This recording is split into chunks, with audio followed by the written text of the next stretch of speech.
ದಲಿತ ಸಚಿವರ ಭೇಟಿ ಬಗ್ಗೆ ಅದು ಕೇವಲ ಊಹಾಪೋಹ ಅಂತ ಸಿಎಂ ಸಿದ್ದರಾಮಯ್ಯ ಪ್ರತಿಕ್ರಿಯೆ ಕೊಟ್ಟಿದ್ದಾರೆ. ಜಾರಕಿಹೊಳಿ ಮಲ್ಲಿಕಾರ್ಜುನ ಖರ್ಗೆ ಅವರನ್ನ ಭೇಟಿಯಾದ್ರೆ ಬೇರೆ ಅರ್ಥ ಕಲ್ಪಿಸ್ತಾರೆ. ಬೋಸರಾಜು ಇನ್ಯಾರನ್ನೋ ಭೇಟಿಯಾದ್ರೆ ಚರ್ಚೆ ಮಾಡ್ತಾರೆ. ಸಚಿವರ ಭೇಟಿ ಬಗ್ಗೆ ಚರ್ಚೆ ಕೇವಲ ಊಹಾಪೋಹ ಅಂತ ದಲಿತ ಸಿಎಂ ಚರ್ಚೆ ಮಧ್ಯೆ ಸಿಎಂ ಅಚ್ಚರಿಯ ಹೇಳಿಕೆ ಕೊಟ್ಟಿದ್ದಾರೆ.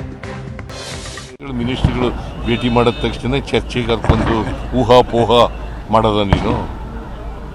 ಈಗ ಸತೀಶ್ ಜಾರಕಿಹೊಳಿ ನಮ್ಮ AICC ಅಧ್ಯಕ್ಷರು ಭೇಟಿ ಮಾಡಿದ್ರೆ ಅದಕ್ಕೊಂದು ಊಹೆ ಮಾಡೋದು, ಬೋಸರಾಜು ಇನ್ಯಾರನ್ನ ಒಬ್ಬರು ಮಿನಿಸ್ಟರ್ ಭೇಟಿ ಮಾಡಿದ್ರೆ ಅದಕ್ಕೊಂದು ಚರ್ಚೆ ಮಾಡೋದು, ಈ ಥರ ಕೆಲ ಊಹಾಪೋಹಗಳು ಹಿಂದೇನೂ ನಡೆದಿದ್ದಾವೆ. ಈ ಥರ ಮೀಟಿಂಗ್ಗಳು ಈಗಲೂ ನಡೀತಾ ಇದ್ದಾವೆ. ಈಗ ಯಾಕೆ ಊಹಾಪೋಹಗಳು ಶುರುವಾಗಿದ್ದಾವೆ? ವಿರೋಧ ಪಕ್ಷದವರು ಸುಳ್ಳು ಆರೋಪಗಳ ಮೇಲೆ ರಾಜೀನಾಮೆ ಕೊಡಿ ಅಂತಂದ್ರೆ ಕೊಡಕ್ಕಾಗತ್ತಾ? ಸುಳ್ಳು ಆರೋಪಗಳು ಗೊತ್ತಾಯ್ತಾ?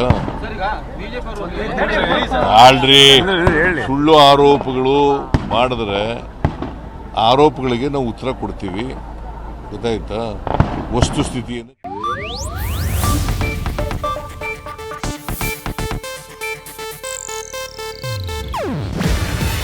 ಇದು ಏಷ್ಯಾನೆಟ್ ನ್ಯೂಸ್ ನೆಟ್ವರ್ಕ್ ಪ್ರಸ್ತುತಿ. ನೀವು ನೋಡ್ತಿದ್ದೀರಾ ಏಷ್ಯಾನೆಟ್ ಸುವರ್ಣ ನ್ಯೂಸ್.